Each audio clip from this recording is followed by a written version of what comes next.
말씀입니다. 말라기서 2장 보겠습니다. 말라기서 2장입니다.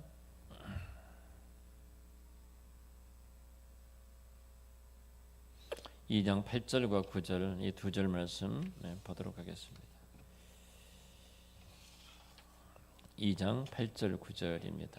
우리 같이 함께 읽을까요? 너희는 옳은 길에서 떠나 많은 사람을 율법에 거스르게 하는도다. 만군의 여호와가 이르노니 너희가 레위의 언약을 깨뜨렸느니라. 너희가 내 길을 지키지 아니하고 율법을 행할 때에 사람에게 치우치게 하였으므로 나도 너희로 하여금 모든 백성 앞에서 멸시와 천대를 당하게 하였느니라 하시니라. 아멘. 제사장 복을 이렇게 제사장 복을 저주하신 하나님께서는 또 다른 면에서 제사장 복을 회복할 것을 말씀을 하시죠. 복을 저주했다는 것은 어떤 부정적인 면이지만 그 부정적인 것은 강한 긍정입니다. 너희들이 사는 길은 제사장 복을 회복하는 길이다는 겁니다. 사실 말라기 시대에 가장 아픈 것은 제사장이 그 제사장 자리에 있지 못한 것 때문에 결국은 하나님께서 그 땅을 이제 버리시는, 이제 그 땅을 떠나 버리시는 그 아픔이 있어지는데요. 우리 전세는 잠깐 말씀을 생각하면서 이어서 말씀을 드리겠습니다. 8절에 보면은 그 너희가 옳은 길을 떠나 많은 사람을 율법에 거스르게 하는도다. 나 만군의 여호와가 이른 너희가 레위 언약을 깨뜨렸다. 자, 너희가 레위와 세운 그 언약을 깨뜨렸다. 그 레위의 언약이 샬롬의 언약이라고 그랬죠. 샬롬의 언약, 평화의 언약이었습니다. 평화 샬롬의 언약이고, 사실 어떤 면에 본다면은 이 평화의 언약을 깨뜨린, 생명과 평화의 언약을 깨뜨린 것이 지금 제사장들, 그러니까 다시 말하면 말라기 시대의 제사장과 이스라엘 백성들의 모습입니다. 생명과 평화의 언약을 깨뜨렸던 그들을 하나님께서 이제는 내가 너희들을 버리겠다, 떠나겠다, 그렇게 말씀하죠. 자, 저들이 그 레위 언약을 깨뜨린 것이 도대체 무엇인가? 뭘 가지고 레위 언약을 깨뜨렸다고 말하는가? 그게 샬롬의 언약이죠. 하나님 맺으신 샬롬과 그 생명의 언약을 깨뜨렸는데 그게 무엇인가? 8절에 너희는 옳은 길에서 떠나 많은 사람을 율법에 거스르게 한도다. 너희는 지금 제사장들이거든요. 제사장 너희들이 뭘 했다는 거예요? 제사장 그들이 하는 것이 이스라엘 백성들 하여금 율법을 거스르게 하고 이렇게 해요. 옳은 길에서 떠나게 하고 이 일을 행했다는 겁니다. 하나님이 기뻐하신 자리에 있지 못하게 하고 하나님께서 원하신 그 길을 걷지 않도록 하고 율법을 깨뜨리고 율법을 떠나게 했던 그 일들이 이 일들로 말미암아 너희들이 레위 언약을 깨뜨렸다, 이렇게 말씀을 하시죠. 여러분, 제사장은 제사의 직무도 있습니다만 율법을 잘 가르쳐야 됩니다. 말씀을 잘 가르쳐야 돼요. 진짜 어떤 것보다도 하나님의 말씀과 그 율법을 잘 가르치는 것이 제사장의 직무입니다. 그러니까 이 제사장의 직무를 성실하게 행하지 아니하면 이들은 율법을 잘 가르침을 받지 못하고 옳은 길을 제시하지 못하니까 결국은 이들이 어두운 길에 들어설 수밖에 없잖아요. 그 어두운 길은 하나님의 심판밖에 없어요. 하나님의 진노밖에 없거든요. 그러니까 어떻게 하든지 하나님을 잘 섬기도록, 하나님을 잘 믿도록 가르치는 것이 제사장의 직무입니다. 여기에 피를 값주고 사신 주님의 교회의 목사의 직무의 중요성이 있습니다. 우리 이제 사역자들이 좀 앞으로 이제 읽고 나눌 책 가운데 지금 여기서 누리는 하나님의 나라라는 책이 있습니다. 그 책의 1장의 가장 중요한 부분을 다루면서 계속 이어져 가고 있는데요. 거기에서 네 가지 영광을 말을 합니다. 초월적인 것을 말하면서 네 가지 그 영광을 말하는데요. 그 영광이 하나님과 관계예요. 하나님과의 관계 속에 그 영광을 놓쳐버리면 모든 것이 이그러질 수밖에 없죠. 본질적으로 가장 중요한 거예요. 근데 그 하나님과 영광을 우리가 갖기 위해서는 직분자의 영광 알아라. 이 땅에 번영받은 자가 각자의 직이 있는데 그 직분자의 영광을 알지 못하면 놓쳐버릴 수밖에 없다는 거예요. 그리고 직분자의 영광은 단순히 개인이 아니라 공동체라는 거죠. 공동체 속에서 갖고 있는 관계 속의 영광. 이것을 끈끈하게 붙잡아 줄 수 있는 것이 진리의 영광이다. 아주 굉장히 중요한 말씀을 하고 계시거든요. 그러니까 목사직이라는 것이 바로 그 초월적인 것, 다시 말하면 하나님의 영광과 직분의 영광이 무엇인가, 얼마나 소중한가를 알아야 되죠. 우리는 그냥 이 땅에 살다가 떠날 사람이 아니잖아요. 하나님께서 우리를 이 땅에 이 시기에 이때에 우리 땅에 두셨어요. 분명히 하나님 모르실 거예요. 2020년, 2020년도 전 세계 코로나가 온 팬데믹 전염병이 전 세계를 덮고 있을 때 나종천 너는 그때 거기서 무엇을 하고 있었느냐? 분명히 질문할 겁니다. 여러분도 분명히 질문할 겁니다. 밥만 먹고 저는 살아왔습니다. 그렇게 대답하면 혼날 거예요. 분명히 모든 사람이 다 밥 먹고 삽니다. 그러나 그리스도인들은 최소한도 하나님의 거룩하신 그 손길, 왜 하나님께서 이 놀라운 일들을 이루셨는가?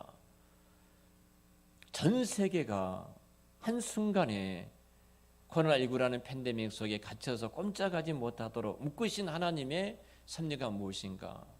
하나님, 저는 그때 무엇을 했습니다. 이 고통과 이 아픔을 끌어안고 눈물로 회개하며 기도했습니다. 우리가 잘못 살아왔던 것을 정직하게 주 앞에 내려놓고 내가 주님께서 맡겨주셔서 사명을 따라 살지 못하고 내 밥 먹고 사는 것에 바빴습니다.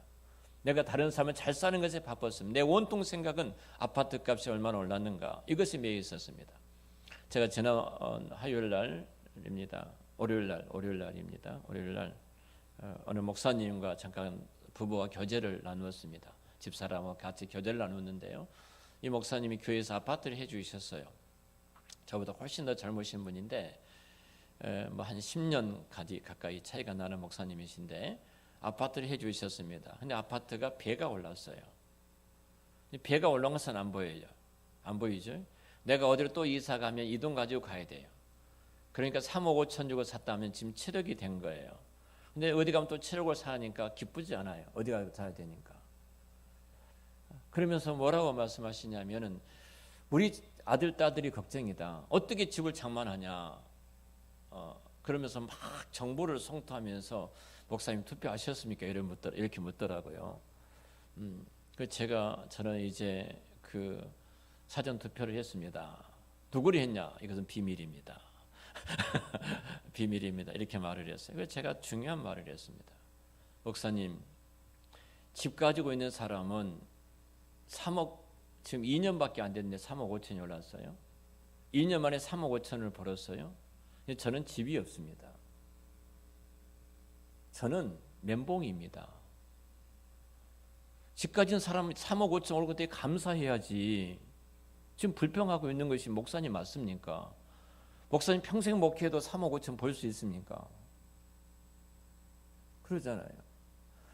그러니까 우리가 그래서 저한테 설득이 됐어요. 이 목사님 왜 집값이 올라갈 수밖에 없느냐? 간단하지 않느냐? 젊은이들 영끌했다, 영끌. 집값이 올라간다고 생각하니까 영혼도 끌어가 영혼까지 다 해가지고 끌어서 집을 살려고 보니까 수요가 없으니까 올라갈 수밖에 없지 않느냐. 문제는 이 정부가 이 젊은이들이 집 한 채 달라고 하는 이 사인을 보지 못했다.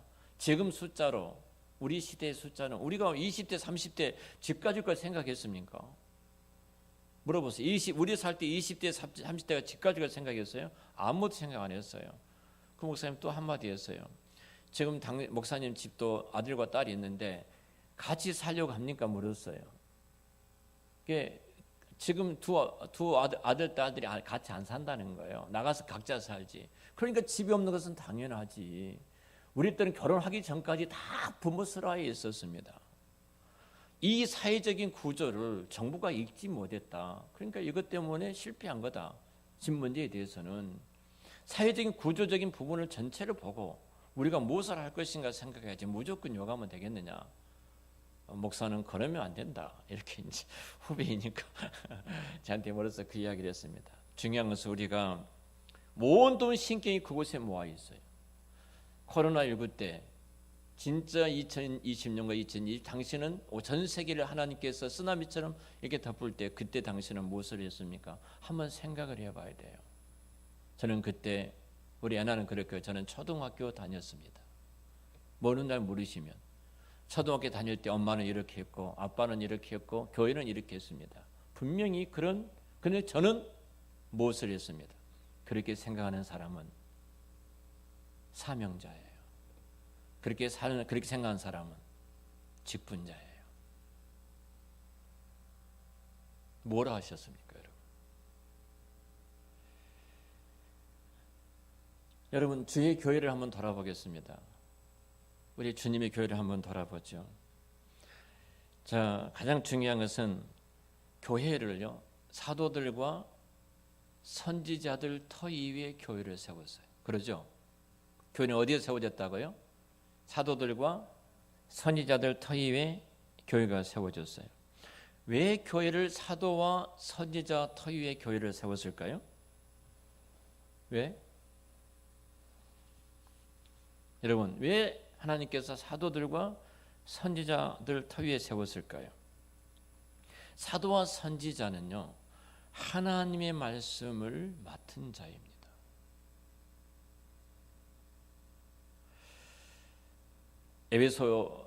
에베소서에 보면은 그리스도께서 승천하시면서요, 교회에 선물을 주셨습니다. 예수님이 승천하시면서 교회에 선물을 주셨다. 근데 그 선물이 뭐냐면 직분입니다. 직분을 허락해 주셨어요. 자, 1차적으로 그 직분이 거기서 말하는 직분이 모두 가르치는 직분, 모든 사람이 가르치는 직분일까요? 아닙니다. 사도와 선지자와 복음을 전하는 자와 목사와 교사라고 그래요. 다 뭐예요? 말씀을 맡은 자예요.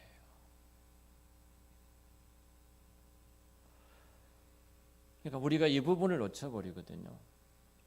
다 말씀을 맡아서 그 말씀을 수종드는 자입니다. 우리 좀 이 말씀을 읽고 이 본문에 대한 해석을 좀 우리가 이 8, 9절의 말씀을 정리를 좀 해가야 되겠습니다. 우리 에베소서 4장을 보겠습니다. 에베소서 4장입니다.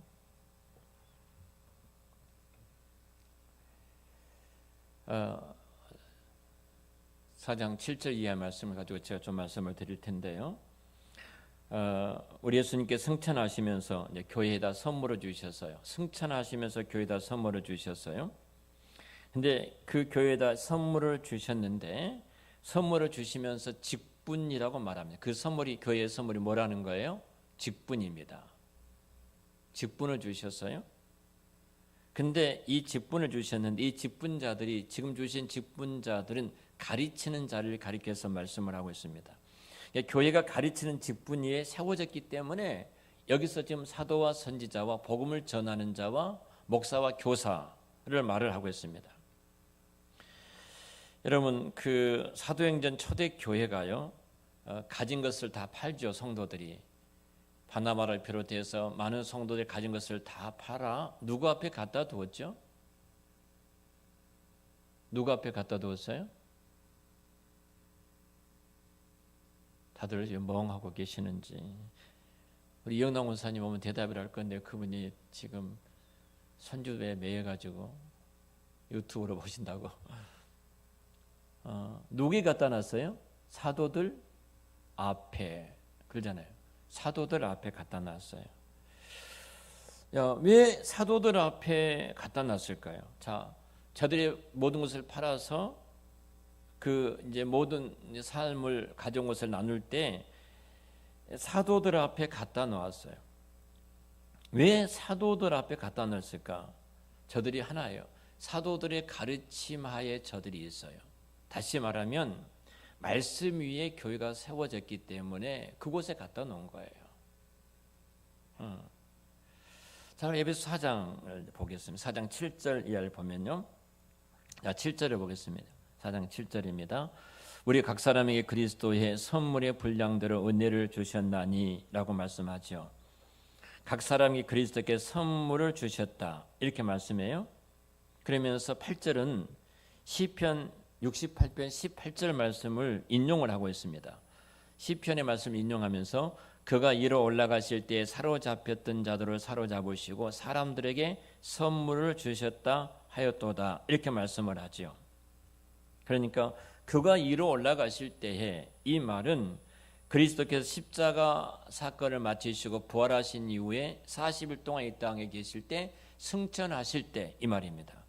승천하신 장면을 지금 말씀하고 있어요. 시편 68편 18절에는 그리스도께서 승천하신 이 부분을 지금 말씀을 하고 있는 거예요. 그가 위로 올라가실 때 그렇습니다. 자, 그리고 승천하실 때 위로 올라가실 때 뭐 했는가? 사로잡힌 자 이렇게 말하죠. 자, 사로잡혔던 자들을 사로잡으시고 사로잡혔던 자들은 누구죠? 사단입니다. 그 사단을 잡으셨다는 겁니다. 사단을 발로 주님께서 머리를 짓밟으셨다는 거예요. 자, 밟으셨어요. 그러니까 그리스도께서 십자가에서 죽으시고 3일 만에 부활하시고 40일 동안 이 땅에 계시다가 승천하시면서 이루셨던 일이 뭐라는 거예요? 사단을 결박하셨다는 겁니다. 자, 사단을 결박하셨어요. 그리고 사단을 결박하신 이후에 교회를 세우셨는데 그 교회 위에 사단을 결박하신 징표, 사단을 결박하신 사인으로 주님께서 교회에 선물을 주셨다는 거예요. 사람들에게 선물을 주셨어요. 이 선물을 7절에 뭐라고 말하냐면 은혜다고 말을 해요. 은혜로 이렇게 말을 하죠. 그리고 11절입니다. 우리가 잘 아는 내용이죠. 같이 읽겠습니다. 11절. 그가 어떤 사람은 사도로, 어떤 사람은 선지자로, 어떤 사람은 복음 전하는 자로, 어떤 사람은 목사와 교사로 삼으셨으니 라고 말하죠. 직분을 지금 말하고 있습니다. 그러니 다시 말씀을 드리면은 예수님께서 구속 사역을 이루시고 승천하시면서 그 구속의 결과로 교회에 선물을 베풀어 주셨는데 그 선물이 바로 교회에 세워진 직분이라는 겁니다. 여러분, 이 얼마나 영광스럽습니까? 표로 값주고 사신 주의 교회에 선물을 주셔서 승천하시면서, 근데 그 선물이 뭐라는 거예요? 교회 직분이에요. 하나님이 은혜로 그 교회에 직분을 주셨어요. 한 사람께 목사직을 주시고 장로와 집사직을 주시고 권사직을 주셔서 이 교회를 주님께서 선물이라고, 은혜로 이 교회를 너무너무 사랑하셔서 표를 값주고 사신 이 교회의 선물을 하나님께서 허락해 주셨어요. 그러므로 우리는 이 직분을 단순히 기능적인 면만 보고 말해서는 안 된다. 기능적인 면만을 생각해서는 결코 안 된다는 겁니다. 이 직분의 사역을 통해서 뭐가 나타나냐면은 그리스도께서 구속하셨던 구속의 사역을 이 직분을 통해서 반드시 드러내야 하는 겁니다. 그러니까 단순히 우리가 기능적으로 생각한다면 본질적인 것을 우리가 놓쳐버리고 잃어버릴 수밖에 없다는 사실입니다. 그러나 다시 말씀을 드린다면 하나님께서 주의 교회에 거룩하신 직분들을 은혜로 선물로 교회에 주셨는데 그들의 사역을 통해서 그들은 그리스도의 손이 되어야 되는 거예요. 그러니까 나종천 목사를 통해서 여러분들이 주님의 그 손이 나를 지금 지키고 보호하시고 인도하고 계시고 오늘 또 나를 이루하시며 말씀을 통해서 천국의 풍성함을 누리게 하고 계시구나. 장로직을 통해서 단순히 장로는 어떤 결정하는 행정적인 기관이 아니라 장로직을 통해서 하나님이 나를, 우리 교회를 지금 우리를 다스리시고 이끌어 가시고 보호하고 계시구나. 제가 말씀드렸던 건 집사직을 통해서 하나님이 지금 우리의 필요를 채워줘. 집사는 굳이 않은 어려운 이웃들과 나누는 사역을 하고 물질적인 나누는 사역을 하는 것이 집사직이기 때문에 하나님이 지금도 우리 교회를 통해서 이렇게 표를 채워주고 계시구나. 이 하나님의 손길이 이 직분을 통해서 나타나야 돼요. 주의 손을 봐야 돼요. 마치 우리 주의 손길이라면 꿈속에 나타나셔서 내게 무슨 말씀을 하신 것처럼 나를 붙잡아 주신 것이 주의 손이라고 말하는데요. 하나님 직분을 통해서 주의 교회 앞에 주의 손이 이 교회를 붙잡고 계시고 이 교회를 이끌어가고 계시고 우리를 인도하시고 우리의 필요를 채워주고 계시는 것이라는 사실을 성도들이 눈으로 봐야 돼요. 여러분들 예배 시간마다 하나님 오늘 또 말씀을 통해서 제가 위로받기를 원합니다. 은혜 받기를 원합니다. 내 마음에 여러 가지 마음에 많은 아픔들이 있는데 그 상처들이 치유되고 회복되기를 원합니다. 그런 기도를 하시죠. 주의 손이에요. 하나님께서 목사에 선포된 그 말씀을 통해서 나의 무지함과 연약함들을 끄집어내시고 강하게 만드시고 오늘 또 살아계셔서 내게 나의 필요를 채워주시면 보호하고 계시고 내 인생의 모든 문제를 그분이 해결하고 계신다. 오늘 또 말씀을 통해서 그 여호와의 손이 나타나게 된 줄을 믿습니다.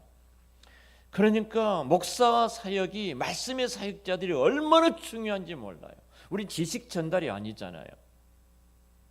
그러니까 결국은 이 기능을 하는 것이 이 사역을 하는 것이 주의 교회가 참 교회의 모습이다. 이렇게 말할 수가 있습니다.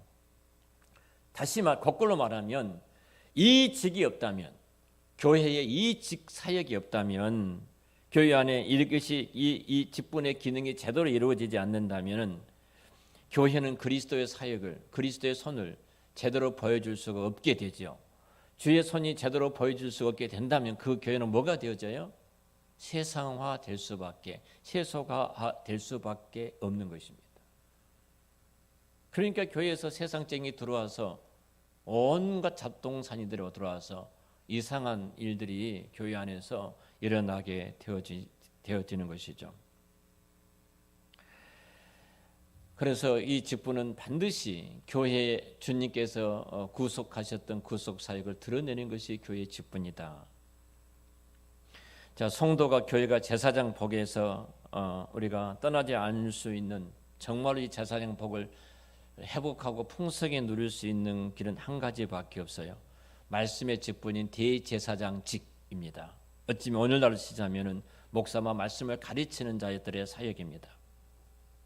목사의 직분이 정말로 거룩하고 순결한 터에 서서 말씀을 가르치고 제가 전 시간에 말씀드렸던 것처럼 발람이 했던 그 어리석은 일들 그 시대에 이스라엘 공동체 안에 들어왔던 이스라엘 백성들이 이방 여인들을 취해서 음행을 했던 일들 그때 이스라엘 공동체 가운데 한 형제가 들어와서 이방 여인을 끌고 들어와서 나는 자유롭다. 음행하는 것이 자유롭다. 내 몸은 내가 가지고 있는 당신은 뭐라고 말을 할래. 그때 비느하스라는 한 사람이 창을 들고 일어나서 그 남자와 여자를 찔러서 창이 끝에서 끝으로 나와서 죽되 하나님께서 그 전염병을 그치게 만드셨잖아요. 그리고 여호와 영광이 회복되어졌잖아요. 이 비느하스 사역이 오늘 교회의 말씀의 사역이에요. 교회가 우상과 작은 것이 음행하는 것이 아니겠습니까? 그걸 단호하게 회개를 촉구하고 단호하게 회개하도록 하고 정말로 복음 앞에 바로 서게 하고 그래서 정말로 주의 말씀인 날선 검이 되어 우리가 붙잡고 있던 돈신, 우상, 수많은 우상들, 내 자녀의 신 이런 것들을 깨뜨려 버리고 복음 앞에 바로 설 때에 그 교회가 하나님의 영광이 드러나는 바로 오르난 타작마당에서 이스라엘 다윗이 범죄했잖아요. 힘을 과시하기 위해서 인구조사를 했어요. 다윗이 왕이니까 힘이 있어야 되잖아요. 나와 함께 힘을 모을 수 있는 사람이 얼마나 많은가. 근데 이스라엘 힘은 뭐예요? 하나님이었어요. 여호와가 힘인데 이번 정치도 마찬가지예요. 숫자가 얼마나 내가 많이 패러놓는다. 그 힘으로 한다면 망하게 돼 있어요. 반드시 타락하게 돼 있다고요. 다윗이 그런 범죄를 하잖아요. 그때 얼마나 많이 죽은지 아십니까? 7만 명이 죽었습니다. 7만 명이. 너무 큰 충격을 받은 거죠. 다윗이. 그리고 재물을 가지고 오르난 타작마당을 샀습니다. 그리고 이 성전이 나중에 세워지죠. 어느 날 타작마당을 샀는데요. 어느 타작마당을 살 때 그 타작마당을 36억이라는 상상도 할 수 없는 돈을 지불해 줍니다. 그냥 당시 다시 준 거예요. 너무 내가 회개하고 이 영광스러운 제단을 쌓기 위해서. 그리고 제단을 쌓을 때 여호와 사제가 뺐던 칼을 거두죠. 그 칼을 빼서 딱 거기 서 있었어요. 이스라엘 백성들을 전염병으로 다 죽이잖아요. 그때 그 칼을 거두어서 전염병이 떠나가잖아요. 결국은 하나님의 말씀이 교회에 살아있다면 여러분 분명히 이 시대에 이미 있던 하나님의 진노가 거두어질 것이고 다시 주의 영광이 교회 가운데 회복이 될 줄로 믿습니다. 바로 이 일을 우리가 싸워야 돼요. 이것이 말라기사가 우리에게 준 교훈이기도 합니다. 오래전에 한국교회당을 건축할 때요, 목사님들이 했던 일은 공사장에서 가장 많이 나가 짐을 졌던 사람이 목사들입니다. 저도 마찬가지였어요. 이 교회를 구입해서 리모델링 할 때 일선에서 저랑 우리 부목사였던 당시에 정영선 목사가 작업복 입고 나서 매일 현장에서 일을 이렇게 했습니다. 잘 생각해 본 거예요.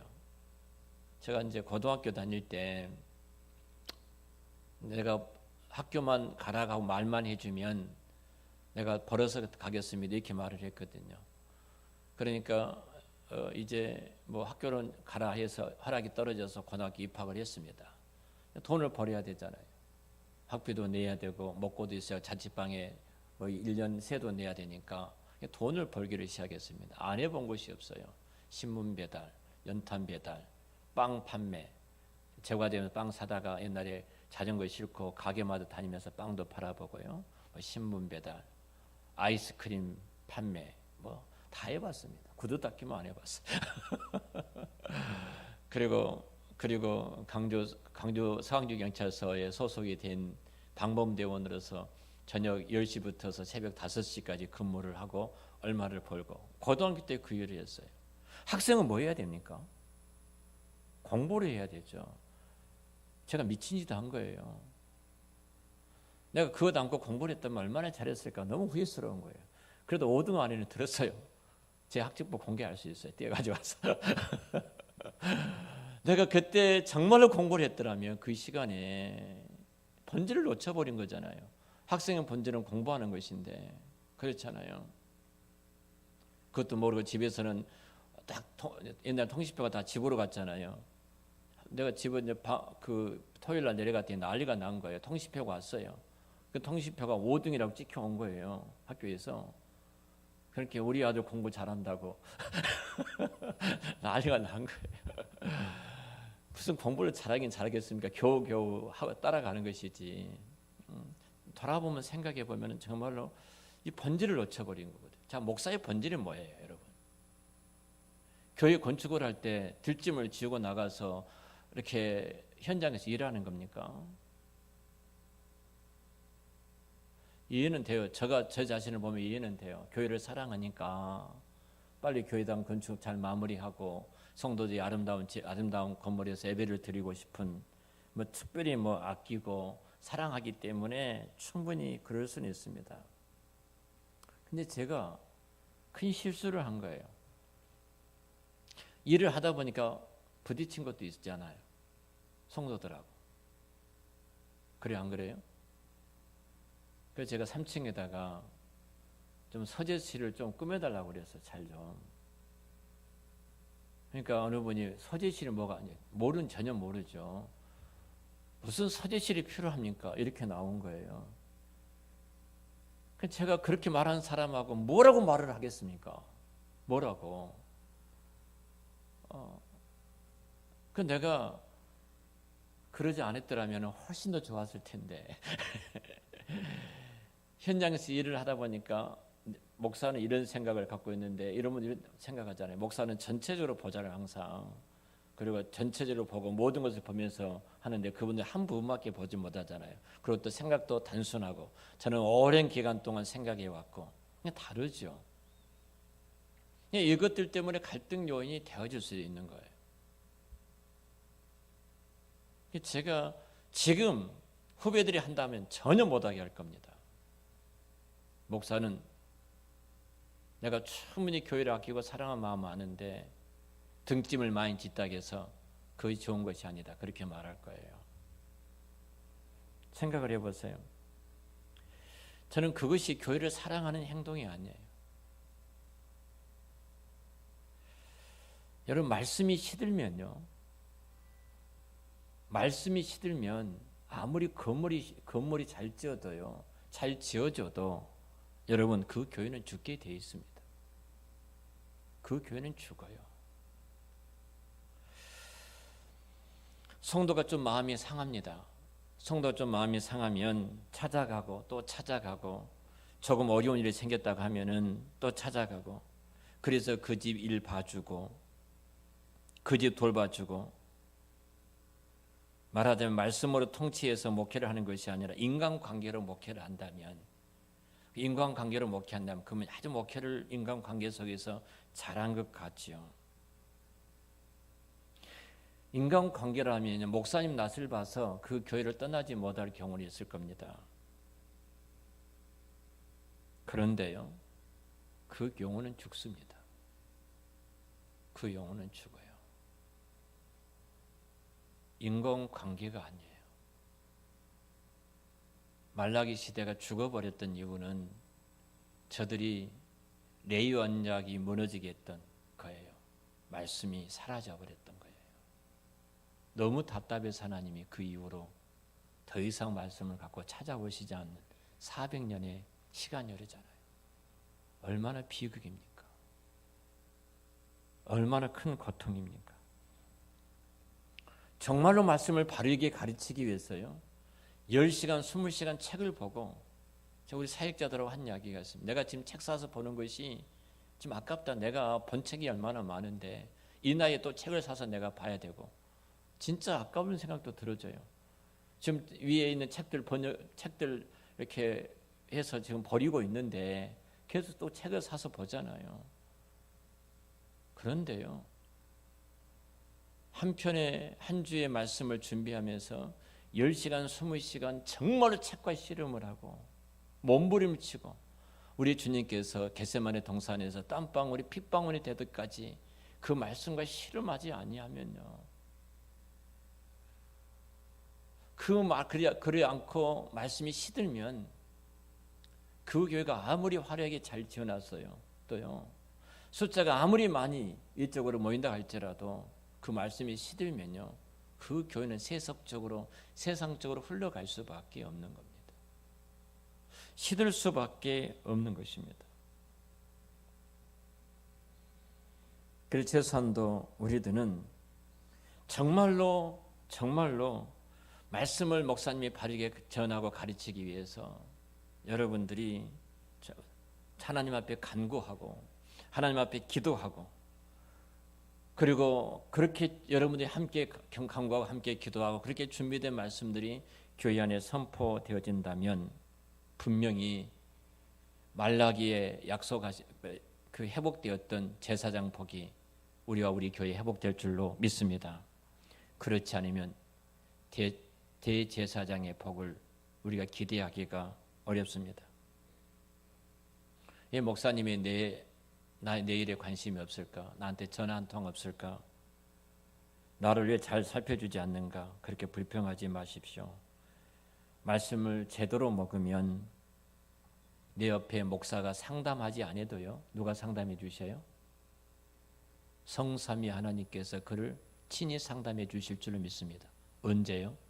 말씀을 제대로 먹으면.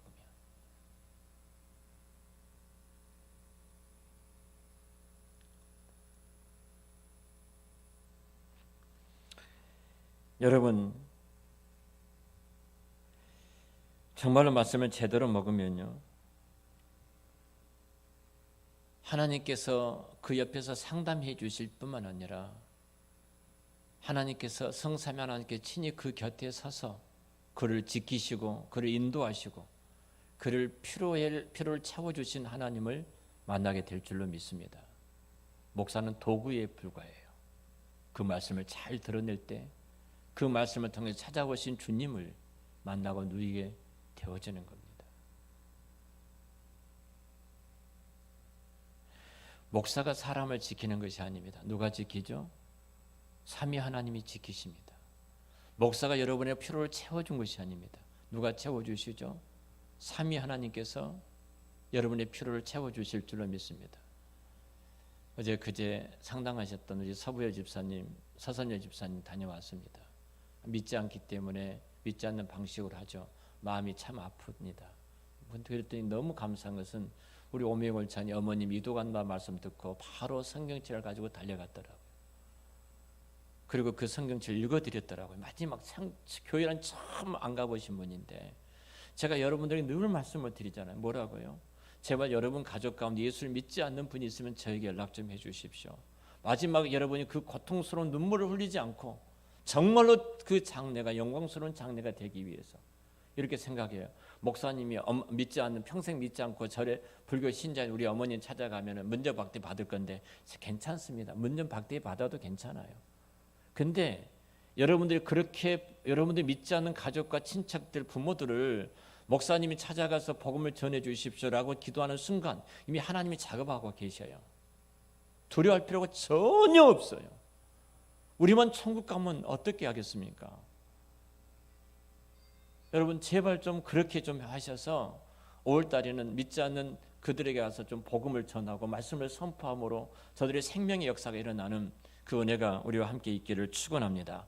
말씀을 통해서 여러분 이 말씀을 통해서 생명이 공급되어지고요. 그 생명이 온전케 되어지는 것이 말씀의 사역이에요. 하나님께서 주의 교회에 말씀의 사역자들을 두셔서 이 일들을 진행하게 하신 거잖아요. 우리 아동부는 우리 전도사님이 하시는 거고 우리 부목사님께서 지금 우리 학생부와 청년부의 말씀 사역자로 저들 양육하고 계시고 모든 너무 중요한 사역을 하고 계신 거예요. 한순간이라도 저분들이 땅에 떨어지지 않도록 우리는 정말로 많은 시간 그분들을 위해서 기도해야 합니다. 그리고 우리는 정말로 목숨을 내걸고 말씀을 준비하고 그 말씀이 전해지도록 해야 할 것입니다. 그렇지 않으면 주일의 성도들이 생명의 풍성한 양식과 그 꼴을 먹을 수가 없습니다. 그러면 다 죽습니다. 당장 사람들이 시스템으로 어떻게 좀 이렇게 임기응변식으로 만들 수 있을지 모르겠습니다만 이것이 자꾸 쌓여가는 것이 지금 한국교회의 모습이고 한국교회의 현주소다 이렇게 말씀을 드릴 수 있어요. 그것은 장차 더 죽게 될 것이고 한국교회는 더 도저가게 될 것이고 더 심각해져 가는 것이 자명한 일이 아닙니까? 이제 좀 한 가지만 좀 시간이 오늘 좀 지났는데요. 한 가지만 더 말씀을 드리고 마치죠. 저희 노예 한 교회 목사님 이임대 목사님이 갑자기 이임한 지가 얼마 안 되셨습니다. 제가 이 교회 가서 좀 그 세미나를 좀 하고 왔던 교회인데요. 근데 사임서를 노예에다 낸 거예요. 긴급하게 노예 정치부가 좀 모여주시길 바랍니다. 그래서 모였습니다. 사임서를 봤어요. 그러니까 목회 번아웃이 돼서 더 이상 이 교회에서 목회를 할 수가 없습니다. 라고 교인이 한 350명 정도 모인 교회예요. 너무나 안타까웠어요.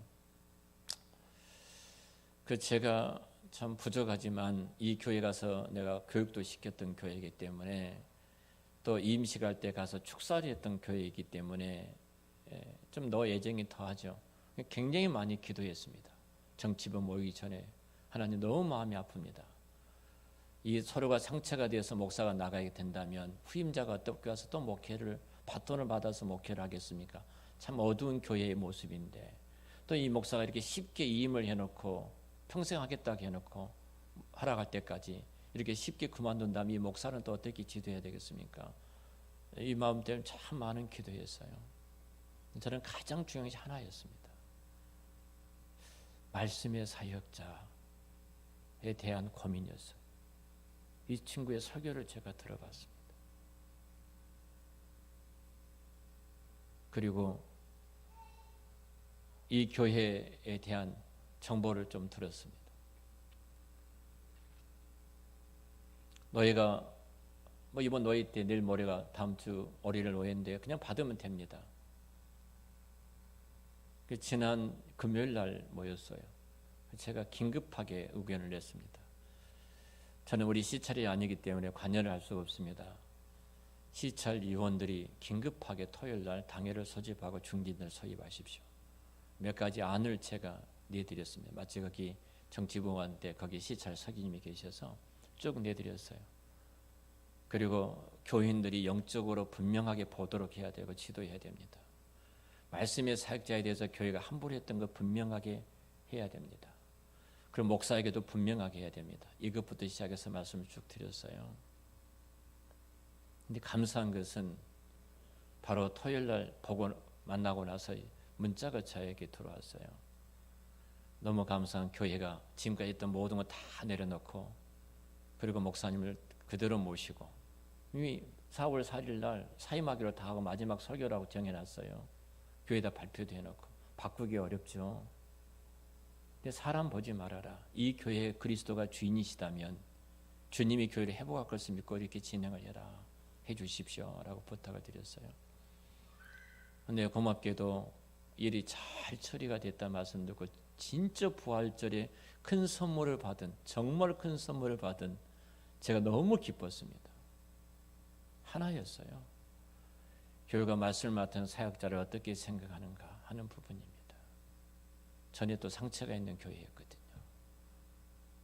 그건 딱 본질이에요. 아주 거친 장로님이 계신다고 하더라고요. 제가 이 목사님이 사임하게 되면 모든 장로 다 사임사를 받아라. 그리고 후임자가 왔을 때 이 목회에 다리를 놓는 일을 당신들이 해줘야 된다. 그리고 만약 극단적으로 간다면 그렇지 않으면 누구도 목회하기가 어렵다. 말씀의 권위가 땅에 떨어지고 우습게 여기는 교회인데 마치 예수님을 은 30에 팔아넘기처럼 은 30 가치밖에 여기지 않는 교회인데 이런 교회에 어떻게 말씀이 역사할 수 있겠느냐. 고맙게도 그분들이 잘못했다 하고 다시 목사님 목회하도록 하고 이런 정리가 되었어요. 얼마나 감사한지. 이겁니다. 우리는 할 수가 없어요. 그런데 주님은 일하시거든요. 우리 한사람 교회도 정말로 말씀이 회복이 되어져 이 어두운 시대에 하나님의 나라의 참 교회 모습들이 우리 안에서 이런 운동이 일어난다면 분명히 한국 교회는 희망이 있을 것이고 이 민족은 복을 받게 될 것이고 꺼져가는 선교의 불길이 다시 능력 있게 이 땅과 열방에 전해지게 될 줄로 믿습니다. 많이 기도해 주시기 바랍니다. 기도하겠습니다. 하나님 아버지 은혜를 감사합니다. 우리 한사랑 교회가 제사장 복을 사모하는 교회가 되어지기를 원합니다. 하나님의 말씀을 파수하는 것을 큰 사명